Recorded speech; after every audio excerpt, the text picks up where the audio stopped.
Hey guys, welcome to Powerline. I'm your host Skyknight, and here I have another deck profile for you today.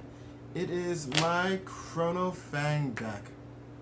Um, I'm excited for this deck. Really, I'm excited to play it. I'm excited to see what other new cards they're gonna give for Chronofang. Right now, it's bare with some of the stuff that's given to it, but with a lot of the time leap stuff, it actually has a unique playstyle to it, especially with the grade 1 and grade 2 that go with Chronofang. So without further ado, I'm going to show you my Chronofang build. Just a quick disclaimer, the stride zone isn't 100% finalized. I'm still working out the kinks for all of it and getting the cards for it. But the rest of the deck is done. So I run two different starters for my deck. The reason why I run two different starters, pretty much for time leap purposes. When I time leap the grade 1 into the grade 0, or time decrease, I don't know how you guys want to call it, mellum. When I mellum into this, I want to be able to get into this. But this is actually the start of the deck. Now, most people in my shoes would run two TikToks or some other card for it. I was originally, Kaiser wanted me to run Tooth Edge, Gunnegear Draco Kid to go and get the grade 3, but I realized upon striding, because it's Generation Break 1, there was no need to run this, so I took it out. And then I'm like, I can go into two TikToks, but I don't want to reveal my hand to my opponent that fast. So I wanted them to be like, hey, he's a scrub.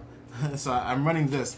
It gives my Vanguard plus 5k with the ability of on-hit pressure of bottom decking one of their cards. So this is an excellent card to use probably on my first stride, just so I can get some more leverage against my opponent.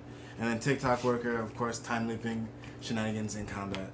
So for my trigger lineup, it's actually quite basic, and there's a reason for the basicness. 4 draw, 4 heals, and 8 criticals. Now, you're running why not the hyper offensive build with 12 crit or even 10 crit to draw, like what you normally like doing. And the reason why I went with this variation is because I'm finding I'm having a lot of issues with the soul for this deck. So that's why I'm running these beautiful, beautiful creatures. So I upped it. It was originally 10-2, but then I'm like, there are times when I need to put cards in the soul just because I don't have enough, especially when the red clan snipe my starter. I need to put something back in the soul to like balance it all out. And then, the heal triggers, I think there wasn't any other heal triggers for the clan, so I was stuck with her. And these were 2 cool triggers, and I was like, I'm going to use them. So those are my reasonings for the 844. Grade 1sies, 2 mellums. She's good, but there's not a lot of times that I'm going to want to throw a grade 0 other than my TikTok back onto the field. So only 2 of her. She's really good, 11k when she attacks. Yes, I could use the G Guardian to put my TikTok back in if it gets soul blasted, but I think she's good at 2. Next, for perfect guards. Now you're saying, why not the unflippers? I had 2 unflippers in the beginning of the game, but a buddy of mine wanted it to finish his deck, and being the good friend that I am, I decided to give him my 2 unflippers at the cost of having them for later. So I don't have any of the unflippers, and right now for Gear Chronicle they are highly expensive, but I'm okay with running Sunny. As you guys know, Sunny is one of my favorite cards of all times. That's not dimensional robos. So, yeah, they're coming for me. I apologize for that. So yeah, I'm running Sunnies for now. I could be running the actual Gear Chronicle Perfect Guard, but I love Sunny way too much, guys. Next, I'm running a promo Steam Maiden Steamating Lassina Bell. She's really good. When this unit is put into the bind zone from the rear guard, I can bottom deck one of my opponent's grade 1s or less. I like this card. I like this card a lot, especially when you're time leaping and you can just start removing your opponent's boosters. It's actually really, really, really clutch card. Next, I run the bomb. Parallel Barrel Dragon. Great card. I love using this card, especially with Chronofang. It helps us, like when I ride Chronofang this or the grade 2 is one of the first cards that I go to bind permanently, only because I can call them back. Especially when you have your main phase bind mechanics, you want to call these cards back and nuts just start happening. So I'm running this at 3. I think it's just enough. I thought of upping it to 4, but I had to cut from somewhere, and I was really happy with where everything was. And lastly, I run 2 Misguiser Dragons. And you're wondering why Misguiser Dragon? Well, since with all the bottom decking that I'm going to be doing in the deck, I'd rather acquire some power along with it, depending if it's on the rear guard or on the Vanguard. Misguiser Dragon is an excellent card. He gets 5k every time you bottom deck one of your opponent's cards. Now, I don't know how many times you think I'm going to be bottom decking something, but upon Chronofang and binding something permanently, I bottom deck. With Time Bind Dragon, I'm bottom decking a couple cards. With Warp Drive Dragon, I'm bottom decking cards. So the whole deck does bottom deck, which makes this card an excellent choice, especially when you want power behind some of your attacks. So I love this card. I'll probably have to show you guys in one of the fight videos that will be uploaded soon how great this card is. I had a Chronojet deck that focused primarily around this card with the Pegasus. Next up, my grade 2s. And I know you guys are going to hear me talking about a lot of the grade 2s first and foremost. So I'm just going to start with it out. And that is Mudar. Mudar at 4. Great card. 2 separate abilities. One coming from the bind zone where you soul blast a card and you get to call him out and he gets 2k. Excuse me. And then his second ability is when he hits, I soul charge and I can time leap one of my cards. And as a 9k, he's an excellent card. Calling from the bind zone, he becomes 11k. Excellent card. Again, when I ride Chronofang, this is one of the cards that I'm going to use to permanently bind. And when I get Chronofang's G-Break 2 off, it's either this or the grade 1 that's being used for stride mechanics because it is at that point free.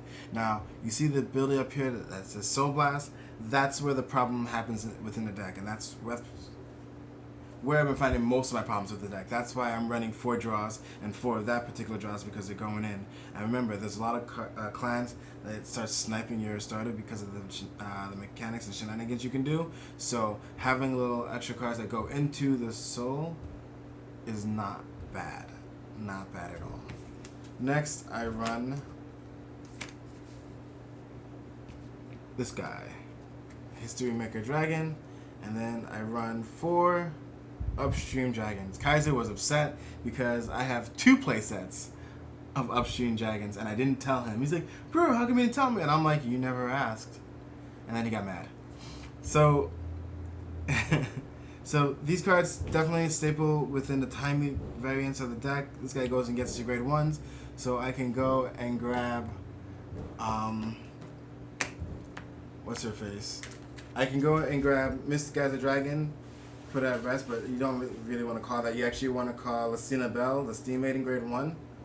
That card is great because you can time leap it while it's at rest in order to do your shenanigans, or I can bind Time Dragon or Time Bind Dragon and get rid of it for good, and I can grab one of my personal starters, or I could use it to go grab Parallel Barrel Dragon, permanently time leap that with Time Bind Dragon, and still call it out the next turn. So there's a bunch of cool stuff you can use with Upstream Dragon, which is why he's so versatile. History Maker Dragon always you can use with the time leap mechanic and shenanigans. For the grade 3s, I think a lot of you already see this coming, but it is 4 and 4 with the Gear Eagle and the Chronofang Tiger. I've spoken a lot about this and its mechanics. You know, it's definitely the G-Break 2 is the best, especially with the 1 and 2, and its on-ride effect is really, really good. The Eagle is okay. And I only say okay. The Eagle's okay because primarily you want to be on Chronofang. However, with the way that the deck is, Time-Bind Dragon only works... I hope I'm saying this right. Bind Time Dragon. Bind Time Dragon only works when you... Or the second half of the ability works if you have a Gear Beast, which is what these are. Which is why primarily this is the one that you're going to be a backup on. And especially if you're going to be using the Cronus Command strides, this card's actually not bad to have. So these are the 2 cards that are my alternate grade 3s. Now for the strides, this is where things are going to get kind of hectic, and I apologize. So these are the 2. I run 4 G Guardians, 2 and 2.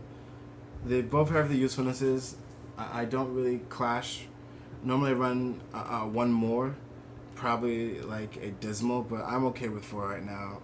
Uluru and her future self, and oh my goodness, Rafana. Rafana is really good because she goes and gets me a grade 0, which is awesome because I can either get the draw trigger, which can go into soda fuel, or I can go and grab TikTok just to set up for my future turns. So those are the 2 G Guardians that I'm using. And here's where it gets crazy. Lost Age Dragon. Epoch Maker Dragon. Fate Rider Dragon.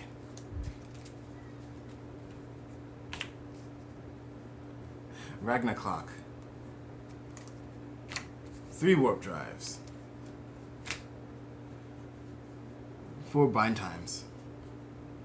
Now, I know some of you are losing your stuff, and I understand.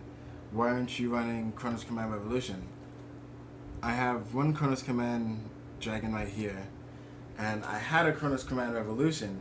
However, at Team League, I lent it to Franco because he was playing Gears, and I didn't ask for it back, and I wasn't going to ask for it back because I wanted him to at least like have it to complete his deck. So I'm missing a Chronos Command Revolution. Not the end of the world. I can go pick one up at any time. I don't really play this deck as much as I would like to, but again, not hurting. Missing 1 more Warp Drive Dragon because I want to play that 4 because the card's actually kind of good. So if we're really being honest, would be that. Turn that into that, and this would be Revolution. Done. Done. And guys, that's the deck. Showing combos for you guys. I can do that at some other time, or maybe within a fight video you guys can see me work. But if you guys have any questions, comments, concerns, let me know in the comment section below. Have a great day.